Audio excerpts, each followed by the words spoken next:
if you could ask for one thing that you don't have today to ensure this is a success, what would that be? A presidential task force. Yeah. Is that what you're going to say? That's exactly what I was going to say. A presidential task force? That would be amazing.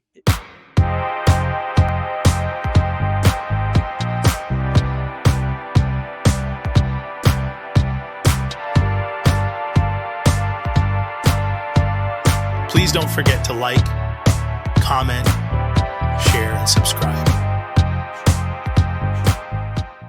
All right, here we go. Another episode of 10,000 Miles.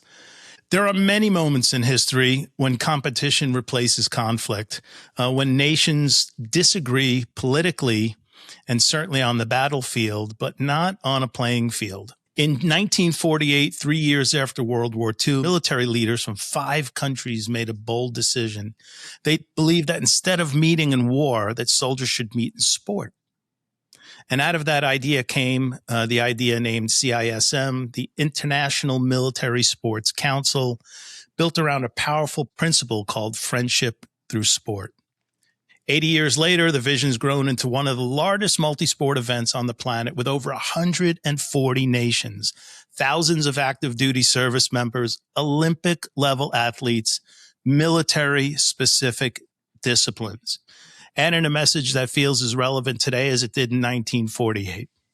So in 2027, for the first time in history, the United States is going to host the Military World Games. Man, I am super excited for this.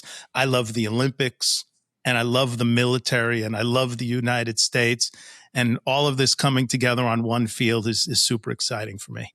Charlotte, North Carolina is going to be the host. And this is just not another sporting event.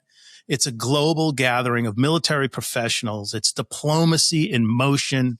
It's logistics at a scale that most cities will never, ever, ever experience.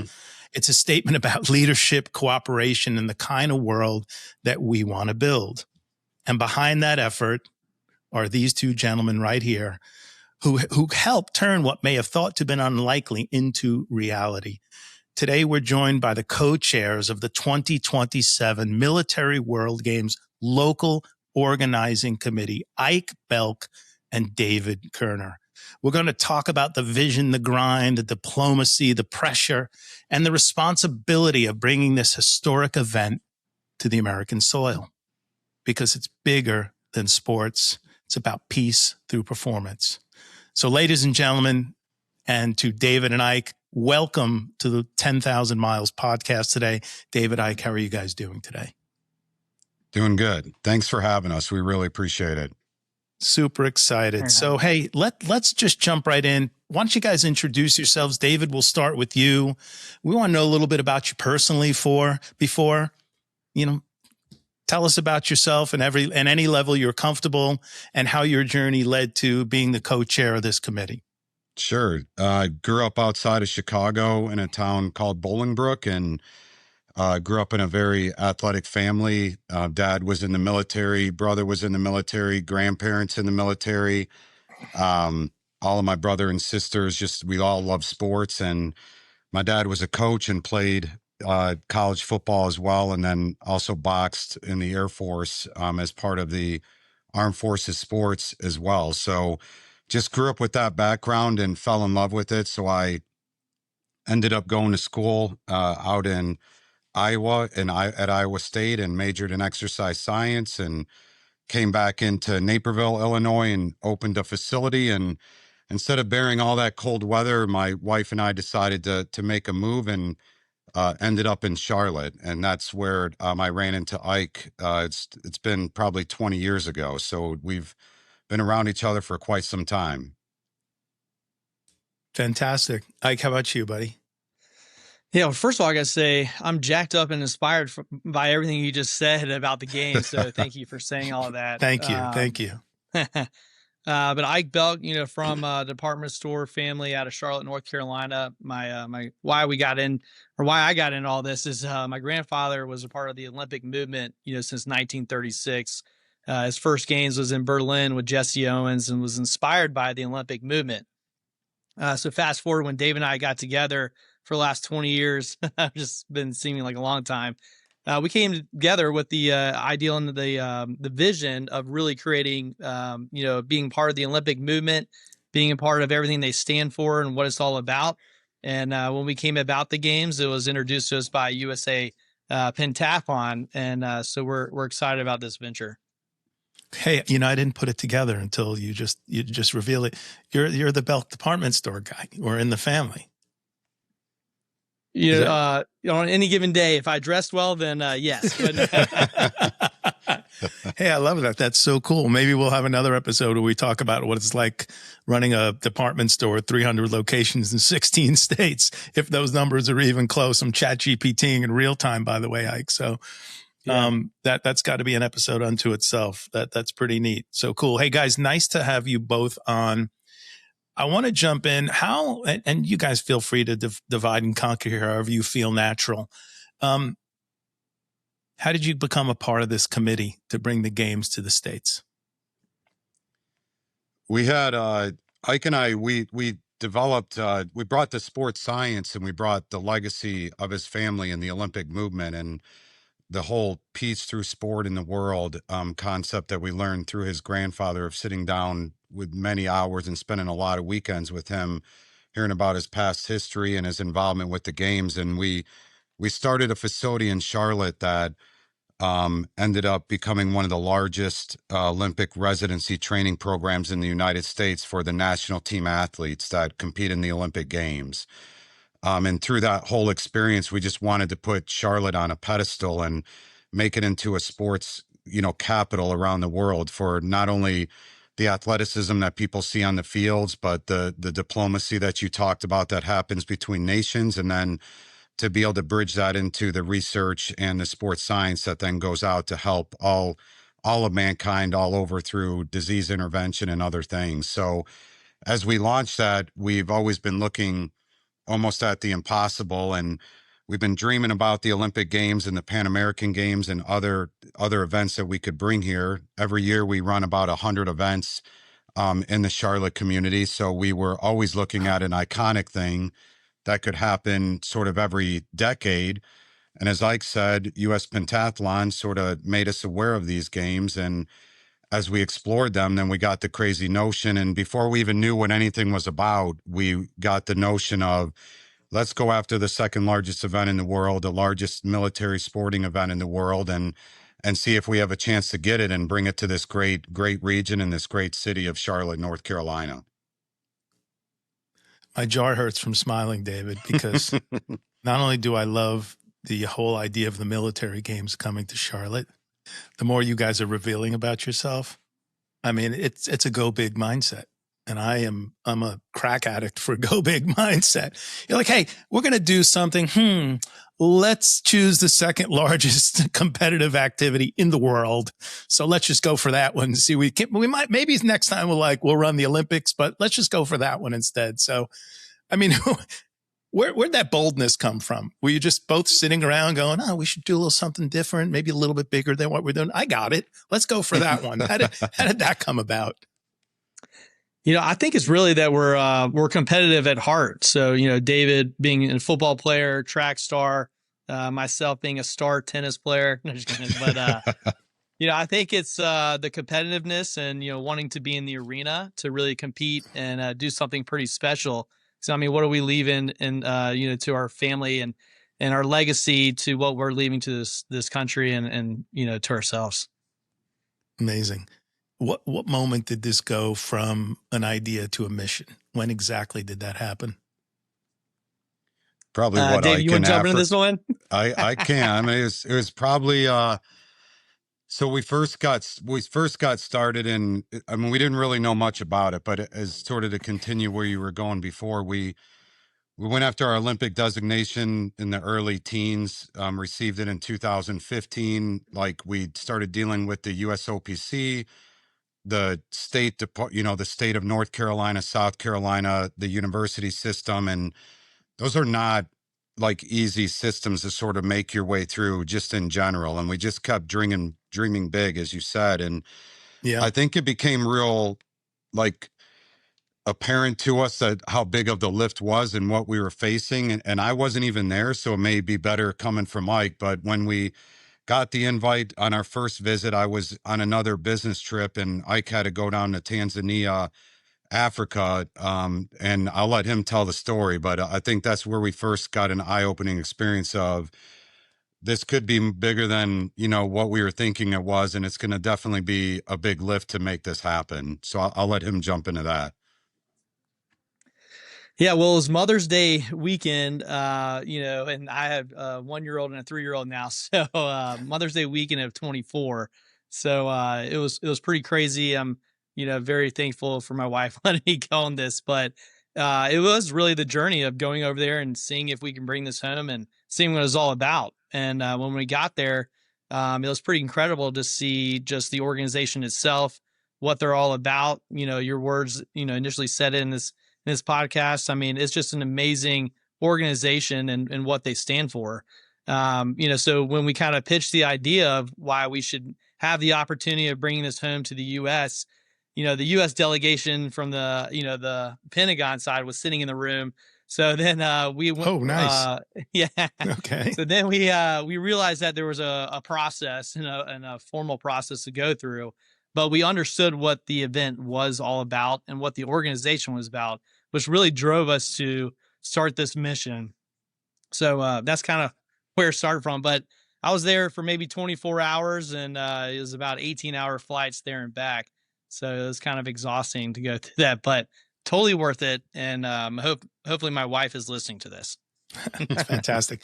You know what's interesting, and I hope when I was contacted by Becky about the opportunity to have you guys on, my first thought was, oh, I've heard of the Military World Games, but I knew zero about it. And then I said, oh, how big is this thing? So I start doing my research, right? And my eyes just start popping out of my head. I'm like, wow, this thing's been going on like hardcore since 95. It's moved all over the world. It's up to 140 countries, tens of thousands of competitors. I'm like, this is no small deal. This isn't like the CrossFit Games, 1996. This is a BFD, as they say. This is a big deal. I know I'm not alone, because a lot of my friends and family and folks say to me, oh, who's coming on the podcast? Who do you have next? And of course, I get a lot of, you should get this person. You should get that person. You should get this person. And when I told them that you were both coming on and what your role was in this, fascinated, by the way, everybody, friends, family, colleagues, all fascinated. Wow, dude, that's so cool. That's incredible. And now they really want to learn about it. So in your words, explain why most Americans don't understand the World Military Games. And I think I'm going to go out on a limb and say that's probably true, though I know you're going to have a stadium that's sold out. And if I can have any part of it, we're going to make sure people are waiting in line. Thank you. But, tell the audience more about the World Military Games, how it differs from the Olympics, military-only participation, and anything. I'm going to let you guys just riff on it. Yeah, I'll jump in first, because I think it sort of dovetails like nicely into the last conversation where we first went down to realize. And when that happened, we realized that it has never been awarded to anybody but the Minister of Defense or the Department of War or the Department of Defense of that country.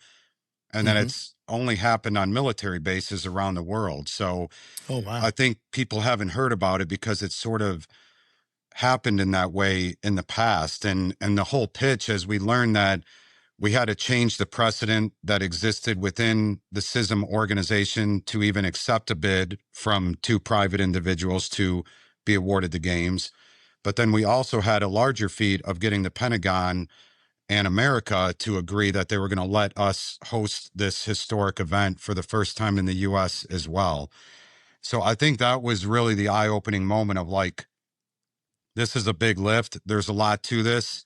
We had no idea, if we were going to get it. We had to travel the world, which is a whole nother conversation, to sort of secure this in multiple different countries, continents around the world. But it's never been broadcasted. And that really is sort of our eye-opening moment. And I think sort of the hole that we saw that we could jump through in order to win this successfully was to really express our need and desire to take the mission of these games, which is that friendship through sport and we're sort of adding the adage to it of peace through sport, Mm-hmm. as a part of the games, and that we could take that and then broadcast it. And no one is better at doing that than America. So to be able to have the media rights, the sponsorship rights, the television rights internationally and nationally, that is really ultimately, along with a lot of hard work and elbow grease, what has been the thing that has allowed us to really convince everybody on that board of CISM to say, this is too good of a message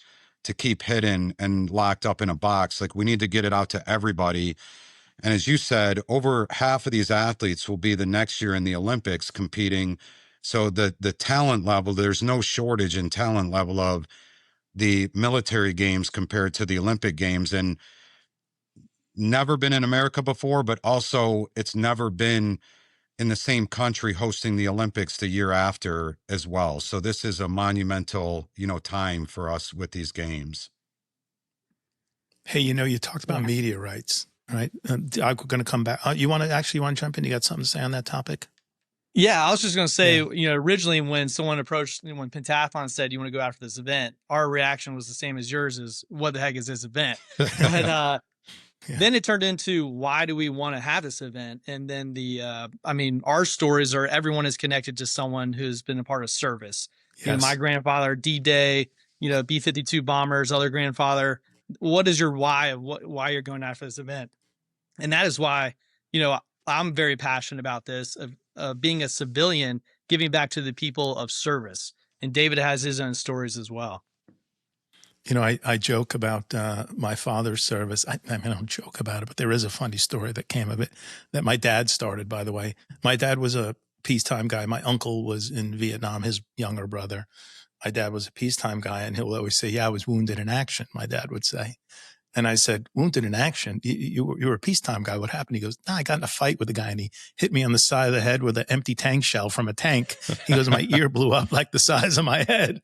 And so that led to a series of events that wound up my dad serving the rest of his time in Iceland fixing tanks. But classic story. But I come from a family of numerous people, cousins, my father, my uncle serving peace and wartime. My cousin was in Desert Storm, my uncle in Vietnam, lots of crazy stuff. So my respect for the military, even outside my family, is huge. When I was a little kid, guys, and my uncle was in Vietnam, I was 5 years old when he went in, and he would send back little reel tapes, and we had a little player, and we'd put the reel on, and he would talk into it.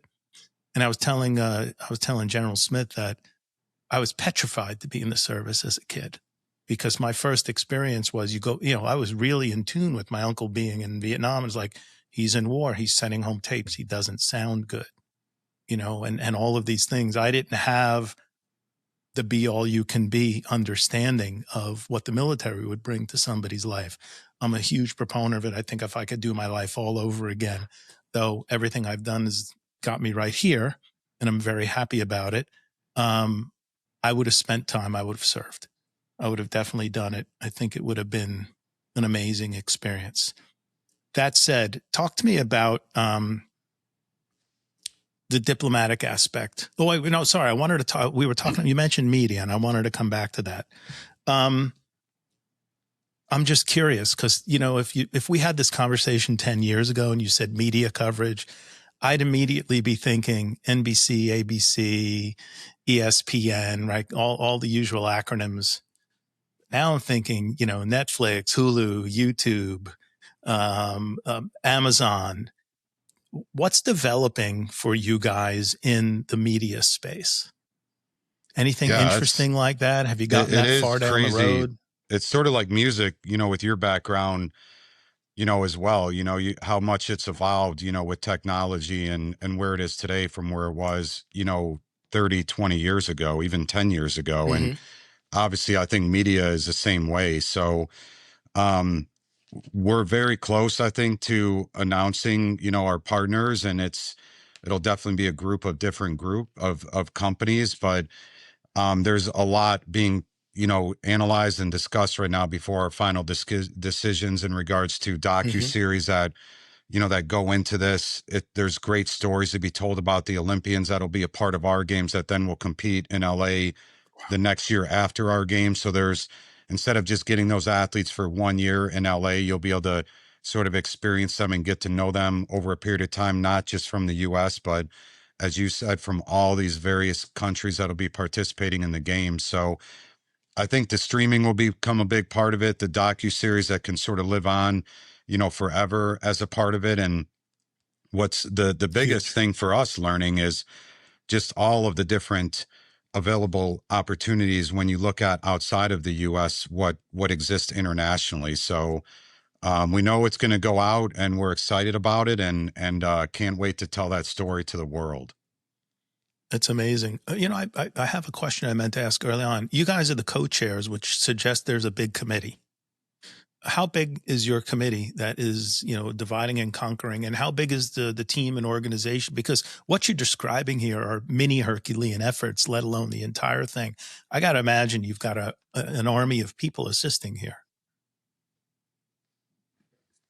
Absolutely. David, I don't know if you want me to jump into this, but definitely an Yeah. army of people, individuals. I mean, we had to get the full support, from our city, county, state, our federal delegation got full support, our governor, so we had an amazing support effort just to go after the games and to show that North Carolina and now the Carolinas can host these games.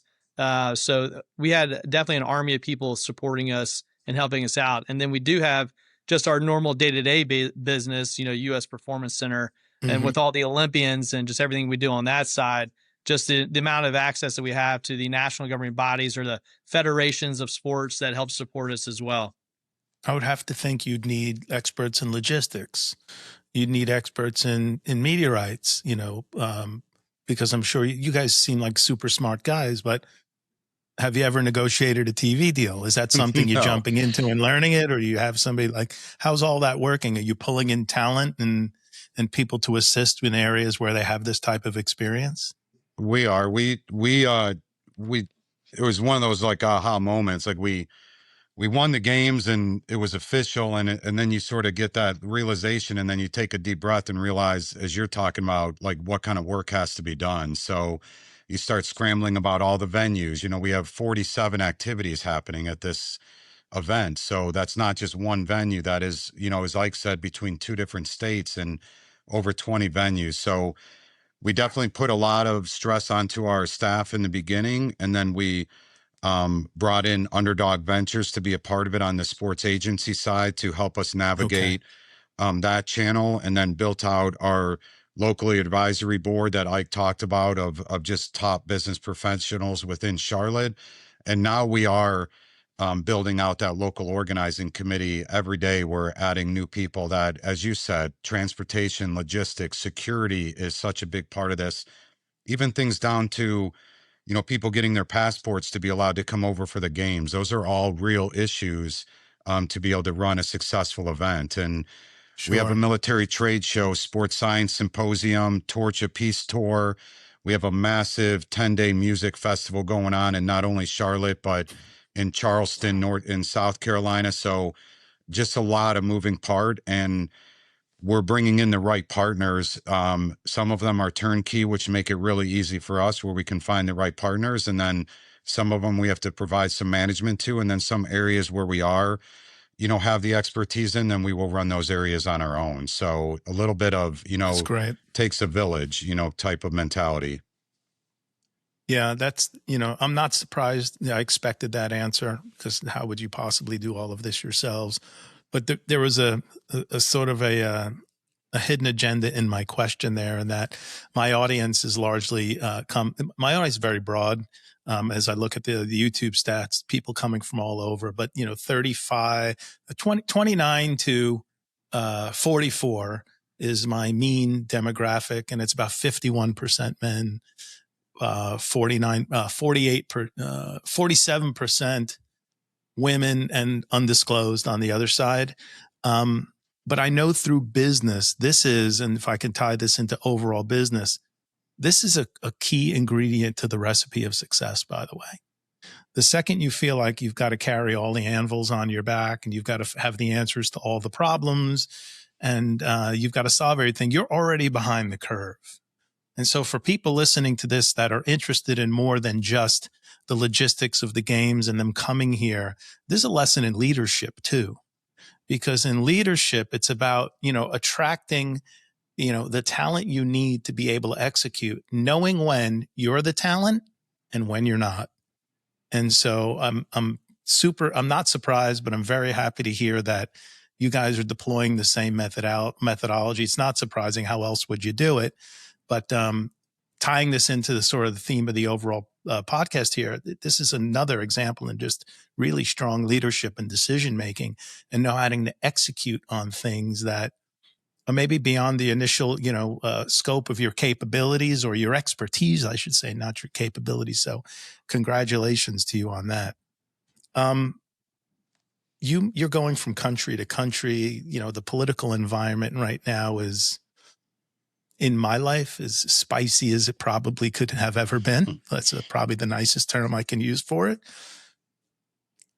Does this break down that barrier?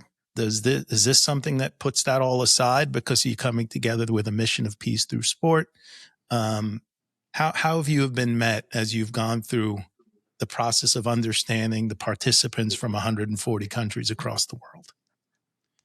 I think it's pretty amazing. I mean, I started off in Africa to kick it off, Dominican Republic, Brussels, Switzerland, Sri Lanka. I mean, it's been just a whirlwind trip as we've had to sort of follow this group. But what I will say, which has been just unbelievable, is the support that we've got by all the member nations. Because when we first went after it, when Ike went down to Africa, like, we were outsiders. We're not, we're not in the military. We're not part of CISM. We weren't even the American delegation, at the time going in there to get the games. We were two local citizens, trying to see, was there an opportunity that we could go after the games? And there were other countries, bidding for the games against us, some very powerful countries. And I think the message rang through on that. But going back to what you're asking, like the acceptance of countries like Russia, Iran, or China, I mean, from the people on the board, the group is a special group that exists within this organization because they really truly believe in the mission that's bigger than themselves, about how they're all active duty, and what they've seen, they are truly trying to spread that friendship and peace, through the world, through sport instead of conflict. So hats off to them for being able to teach us that message over the last 2 years. It's been incredible. Ike, tell us about that first trip to Africa. Yeah, I mean, it was just an amazing experience, just, being a part of so many different countries in the room, so many different cultures. It was held in Dar es Salaam in Tanzania. And so just seeing the organization itself, what it did to that community and the economic impact that they bring to that community, but also just in terms of, what they're shining light and that kind of that beacon of torch light is, like what David was talking about, and that's friendship through sport. And kind of our model for the games is peace through sport. So kind of piggybacking off of that model. So, again, like David said, hats off to those guys for being a part of this organization and really seeing like the different countries. You see it live. You see their friendship and their hugs and their high fives. They honor each other. I mean, it's just really incredible to watch through the last 2 years. This got to be a strong diplomatic tool. One would think.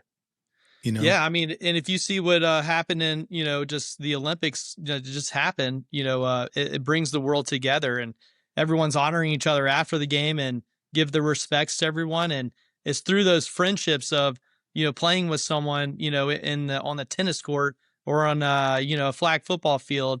You remember those moments and you create friendships, and then hopefully that translates into having a peaceful world.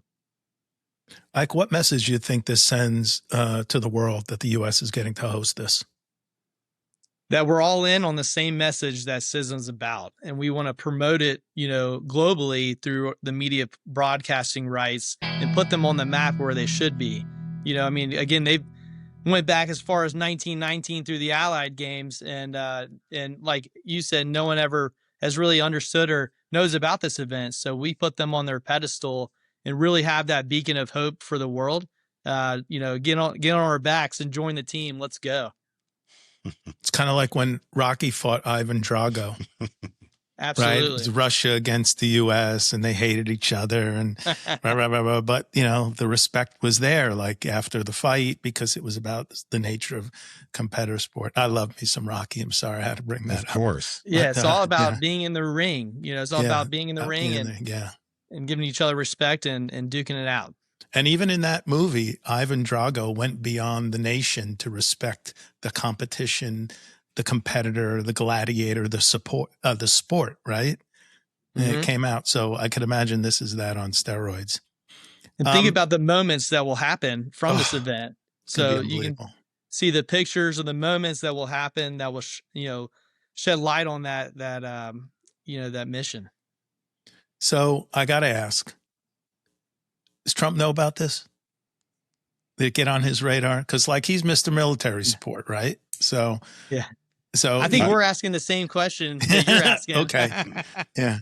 Well, I'll send some clips to the I think Donald. it's very close. That's for sure. We're in the Pentagon pretty heavy. We are within the White House, talking in regards to task force and, all the security ratings and everything that we have to go through. And I think once we make it to the right level, then we both fully believe he'll be in support of this. I mean, it's in support. He's going to invent it. Let's be real. He's going to invent it. When he finally gets a hold of it, he's going to say, "In my second term, I brought in the World Military Games to United. Big deal. Nobody's ever done a deal bigger than this. I did this deal." That's you guys good are going to be there, Vic. There you go. It's bad. I'm bad. I've got the language, but not the tone down. But hey, you know what? It's give the credit away because that will make the event just. People will be traveling from all 50 states to get here. You're right. And it needs that for all the reasons that Ike just said and you just said. I mean, it's got to be stood up, internationally. I mean, it's a time of peace around the world. And I think he is doing that right now. I think his effort is to do that right now. And I think this is, continues that same message. Yeah, this fits in the agenda for sure. Hey, let's move into logistics. You don't mind. Scale, complexity, execution. Some stats I read, 8 to 10,000 participants, multiple venues, and you talked about this across states, security, coordination with federal, state, military, and international bodies, athlete village planning, infrastructure. What keeps you guys up at night, aside from all of it? Are we sleeping right now? I didn't realize that was a requirement. Yeah, it's a lot. But it is so rewarding. And I think that's what drives you with that adrenaline. As Ike said, we're both competitive in nature. And I think that drives us to, we want to honor these soldiers, not just from our country, but around the world. And, nobody makes that ultimate sacrifice, no one does that, like the military around the world. So the least we can do is honor them through this event. That's for sure. But there is a lot going on for sure in terms of the planning, logistics. I think there's 24 venues. Luckily that North and South Carolina have just phenomenal, they're great sports states. And there's great venues here, that we can use. So when you look at the Whitewater Center or Spectrum Arena or the campus that we reside on at UNC Charlotte or the Greensboro Natatorium, which is a world icon, venue, or Hyatt shooting facility in North Carolina, or all the beautiful facilities in Charleston, that memorialize sort of the Yorktown ship that's in the bay there, that probably most people listening to this have been there one or two times to see that. And the Citadel campus that sits there and what that represents, it gave us a lot of bones to work with, and then the people just have rallied behind us. So it's been a great effort. Is there a groundswell of local support that people are realizing this is coming, and do they really understand the magnitude and how big of a deal this is, not only for local business, but for international relationships? I would say just Charlotte in general, Charlotte's a hidden gem that the rest of the world doesn't really know about. And I think this would Charlotte is interested in making this kind of like their roadmap of introducing themselves to the world about Sweet. what we have to offer. The Regional Visitors Authority, the CRVA in town, when we originally talked to them about it, they're like, "What?" And then now they are full bore, and it's just want to do everything possible to make sure that this is going to be successful, and that we set ourselves up, to keep having bigger events like David talked about in the future. What's the most underestimated challenge that you guys have come across that maybe you said, oh, well, that one will be easy and this one will be hard? Kind of like Trump thought he was going to solve Ukraine and Russia real easy, 9 minutes, and he's off doing other deals and peace deals. And now he admits, he's like, hey, yeah, this one was harder than I thought. So what do you guys, what did you underestimate, and how hard did you have to work to overcome it? Anything that stands out? I mean, Vic, I don't know how long we're on this for, but that could be probably, for the next couple days. But the logistical organization is pretty mind blowing. When my first Olympics was in Paris. Ike's been to many of them with his family.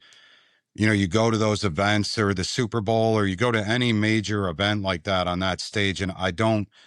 As a spectator, and I don't think you're there to have fun and enjoy yourself, so if you had to think about what they're doing to prepare for, you probably wouldn't be having fun. And I think that's the beauty of the event, to be seamless like that. But the logistical organization of what we're talking about, it is a big feat, and it does keep us up all the time. But we have found some phenomenal people. I mean, I would have to definitely say the planning and logistics of just making sure that we're checking everything and monitoring and making sure that we're doing things on the right timeline so that this can be a successful event. Yeah, we touched on it slightly earlier about how many moving parts you have, but I really want the audience to feel the magnitude of all the pieces and parts. So again, either one of you guys, both of you guys, how many pieces and parts of this whole thing do you really have? Like, go through them at a high level and maybe unpack one or two that have like 5 tunnels underneath it. So you want me to dive in that one, David? You go ahead, man. Go ahead. Yeah, just if you think in terms of we're bringing people together to make this happen. That's the way I kind of look at it, and feel that's the way it's happening.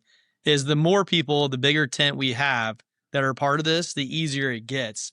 But in order to educate people about the event, I think that's one of the most underestimating things that I can think of, and letting the president know and be aware of these games. But in terms of, if you think about what we have to do every day, it is, our task force set up with the city and county, same with the state, dealing with the administration up at the federal level, or getting the support with our caucus, our federal caucus. And then in terms of the organization and logistics of all the different venues, the contracts, the attorneys you have to use to get everything in place. And then you have the pro forma and the structure and the finances behind all of that. So, and then you go after all the different sponsors that don't know about this event at all or what it's about. And then they start understanding it and saying, this is going to be amazing. This is a huge opportunity for our company to be a part of. So, I can go down the rabbit hole, but my brain hurts. I mean, and you jump into that if you really, like I said, if you want us to push into it, so Olympic Games, 30, 35 roughly sporting events that'll happen in LA. We have 47. When you look at even the games that just happened in Italy, when you look at that on TV and you see all that branding on every part of what's going on, that's for the Olympics, those were not that way before the games. And then you look at security. So when you have 47 different sports in all different venues, and you have to brand each one of those venues and then worry about egress and how people get in and out and security and ticketing and what music is going to play and how are the graphics going to look when it get pushed out on TV, or where are your concessions, or how are you going to keep people entertained? I mean, all of those things is not just for one building or one event. It's for everything that we're doing. And then we're housing and having to take care of 10,000 athletes, with all of their food and all of their lodging and washing clothes down to the simplest things, and just making sure that all of that runs smooth and seamlessly. It is a Herculean effort in terms of what's involved in the game. So all the normal sports in the Olympics, but then parachuting, orienteering, pentathlon, open water swim, life saving, and all these military true events that'll happen on top of it. So we have more events than the Olympics, but a few less athletes. So it's just a big lift on either side. It's pretty big. But then you tap into the organization. So, we couldn't do this without UNC Charlotte University. So hats off to the 49ers, go Niners. But, we could not do this without them because they are home base, for the athlete village and everything like that. So then you tap into all their, different task forces that they have set up. So they have their own transportation, security, logistics team. The CRVA has their own transportation, logistics, marketing, security, hotels. So you have to really tap into the different organizations and put them all together. So we work together in a, kind of one road, one lane mentality. I'm going to add something else to your list, and it's not on your plate today, but I'm making a bold prediction that it's going to be. You're going to be talking to the Secret Service. And you're going to be coordinating the president's participation, him showing up some way, shape, or form. Because how does this possibly happen in the United States of America without the president showing up? Opening day, closing day, summit, whatever it is. So you guys will have a Secret Service on your list of people to talk and deal with and coordinate. And then we're shutting down traffic, and you're already trying to move tens of thousands, if not hundreds of thousands of people from across all of these venues. Now you're going to have to shut down roads too. Although I'm sure they have the mechanisms to do that, but my prediction is you'll be dealing with that. For sure. And then in the past games, you usually get the head of state, minister of defense. The IOC president has shown up in the past. She just so happened to have lived in Charlotte for the last 15 years, and now she's in Switzerland. So, we're excited to potentially host her here, but we're hoping and expecting that all these individuals are showing up. And it was the current administration that gave us a sign off. So hats off to them for letting us go do this for our country. It's great. I mean, even when the governor travels in a state, you get all of those logistical things that happens, let alone the president. So, it's funny. You mentioned before we actually even turned on the cameras today that you guys just got finished having a disagreement. So one of my questions, as you saw in the show notes, where do you guys disagree, and how do you guys work through that? You want to go first, David? You go ahead. You could go ahead. Go ahead. I think when Dave and I first met, David was actually training me on the professional tennis tour. That's how we originally met. And then we've gone through some thick and thin, scenarios for the last 20 years together as, brothers in arms, which has been a crazy process of dealing with different agencies, from getting our Olympic designation, the UNC system, the states, the government. I mean, we try and pull down the hardest agencies to deal with, but we did it together. I mean, it's been David and I, doing this together, and I don't think anyone's ever going to break our bond. We might, we might yell at each other sometimes as we're brothers. It's healthy. But, it's healthy, and we're in this together. I think unless David said something differently. No, I think we just let the person say what they're going to say, and if we just disagree, we just leave it. And we learned that time sort of lets that, go away, and then we could come back and get back after it. So I think the way he said it, I think we are like brothers, and we fight and disagree, but then we get back at it because we don't disagree.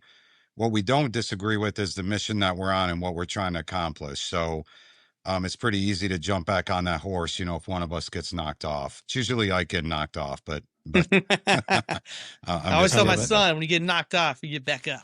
That's exactly right. Hey guys, this is going to have a big impact, not only on the country, but let's zoom into the Charlotte area and to the regions around it. Do you have any economic impact projections that you think are going to come to the region? We have brought in Go ahead, Ike. We have preliminary numbers from the Dollarmore School, USC, which is #1 international business school in the country. Mm-hmm. And they came back at a range of about $1.5 to $2 billion, just initial numbers. And I'm sure that will grow as time grows and what happens with the event. They didn't factor in the 10,000 miles podcast reach. So, They you know, did Yeah, not. once they know you exactly. guys showed up I on, just went up on another 10,000 billion. miles, you just went up about 500 million, guys. So That was you know, before we knew we were coming on. Otherwise, those numbers could all be right, totally different. fair enough, guys. Fair enough. How about tourism and international exposure? I mean, do you have are there any forecasts on, you know, viewership and things alike and what it might do to tourism to the Charlotte area overall? Not yet. That'll be part of that study. The final results of that study will come out at the end of March. Okay. So when they got the original data, they just released an initial number that was conservative in the beginning because we needed it for different reasons, state and federal wise. But as we get back our final results, then it's pretty interesting the random calls you get from separate countries about, you know, their want to be involved or their want to sort of on a sponsorship level, or that their country wants to sort of be highlighted as a tourist attraction, you know, through the games as well. So Nice. those are some pretty cool things that happen that were unexpected. Let's say this goes perfect. I'm assuming it's going to. It's going to be a spectacular event to have in the United States. I think the awareness, and now with the media coverage being is what is between traditional outlets, you know, streaming, social media. I mean, it's like nothing you could ever have dreamed of 20, 15, 10, 20 years ago. Just the ability to push this thing out on a dime is incredible. We've got the infrastructure for it. We've got all of these things. If you look back 3, 4, 5 years after you host the event and it sort of did what you had hoped to do, what are a couple of things that are just going to make you guys feel like, wow, we're proud. It was really worth it. I mean, me personally, it's definitely the long-term legacy and, you know, what is that going to mean? And I think that goes back to honoring the soldiers. I mean, I think that's what this all comes back to. And, you know, through that, lifting up, you know, the country and peace and what that represents, and lifting up the area of Charlotte and, you know, between North and South Carolina, the region that we're having this at, and the people within these communities, and what Charlotte means on the map in terms of sports on a global and international level. But at the end of the day, I mean, it's sort of what goes back that we noticed with all of these soldiers. At the end of the day, we all go back home. You know what I mean? And Yeah, that is sure the thing. goal. And you have kids and you have family and friends, and what you mean to them is really what represents and who makes us all who we are today. So I think like there are those big grandiose, you know, things that Ike and I dream about, and trying to make those changes and trying to make those effects. But then being able to come home and feel like your kids are looking at you, you know, like this is pretty crazy that, my dad was able to pull this off and do this, and something that was not even thought of. I mean, those are, that probably is gonna be pretty special, you know, to feel that one day. Ike? Yeah.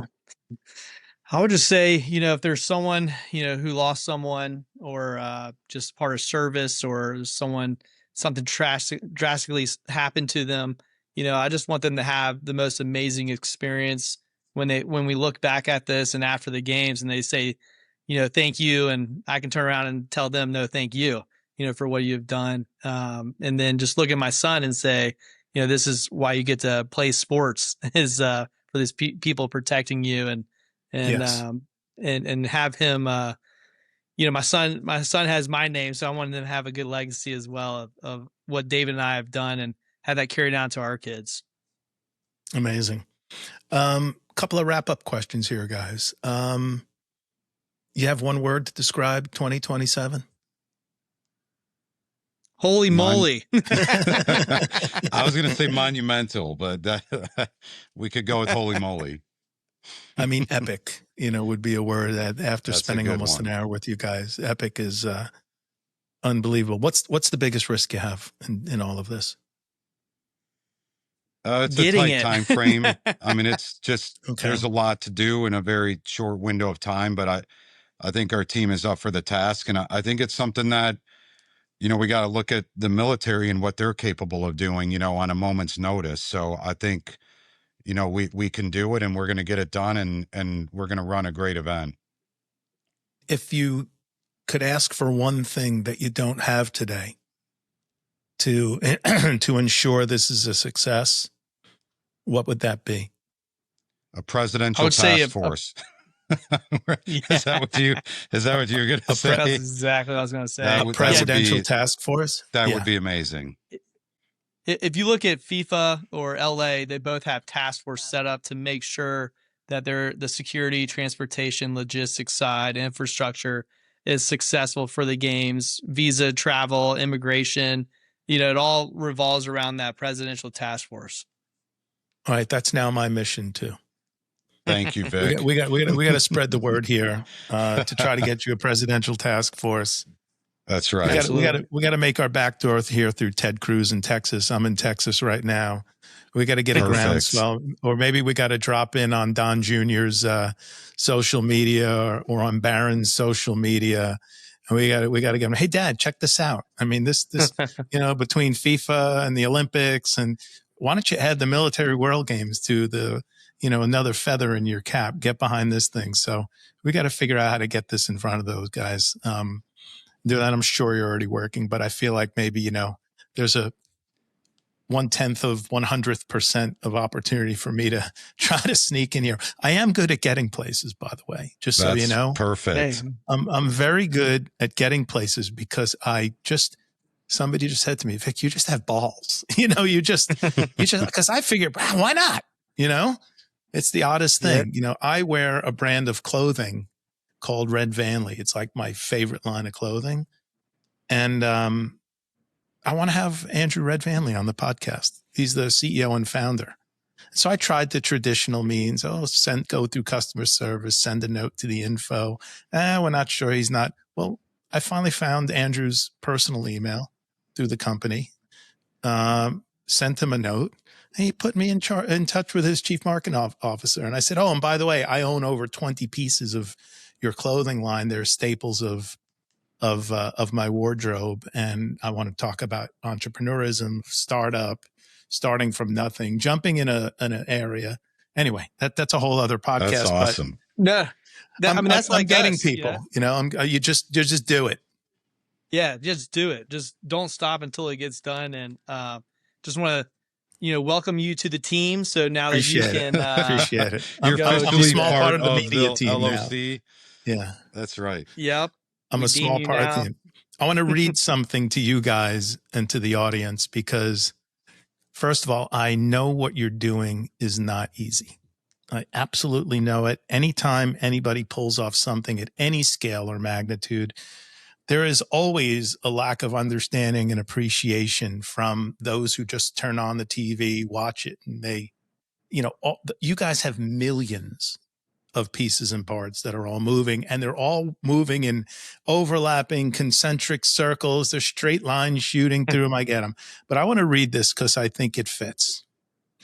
And this is called The Man in the Arena. It was a speech by President Theodore Roosevelt. Favorite quote you're reading right now. It's not the critic who counts, not the man who points out how the strong man stumbles, or where the doer of deeds could have done them better. The credit belongs to the man, or in this case, the men in your team, men and women, who are actually in the arena, whose face is marred by dust and sweat and blood, who strives valiantly, who errs, who comes short again and again, because there's no effort without error and shortcoming, but who does actually strive to do the deeds, who knows great enthusiasm, great devotion, who spends himself in a worthy cause, who at best knows in the end the triumph of high achievement, and worst, if he fails, at least he fails daringly and greatly, so that his place shall never be with those cold and timid souls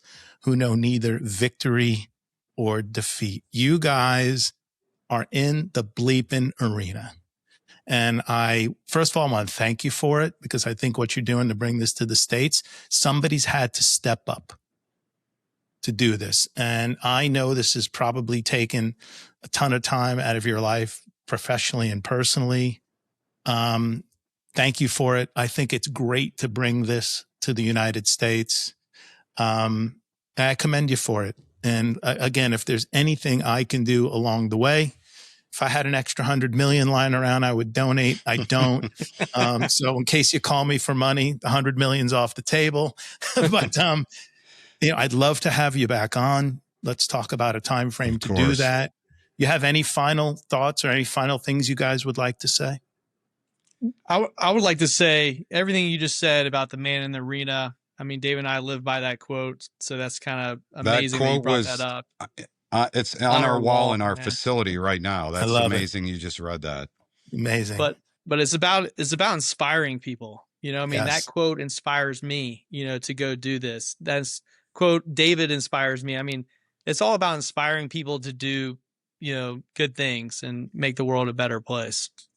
Love it. I would just echo that and just very humbly, just thank you, Vic, for having us on. Thank all of your audience. Yes, thank you. Please, all your audience, tell other people that this is going on. This is, honoring our veterans. That, over 80% of us have some kind of affiliation with somebody in the military, whether it's family, friend, etc. We all wouldn't be here without them. And this is such a great event. So Vic, thank you so much for making this more public, getting it out there, and definitely appreciate your audience for listening to this and being a part of it today. My pleasure. More to come. Thank you both. Thank you. Thank you. Please don't forget to like, comment,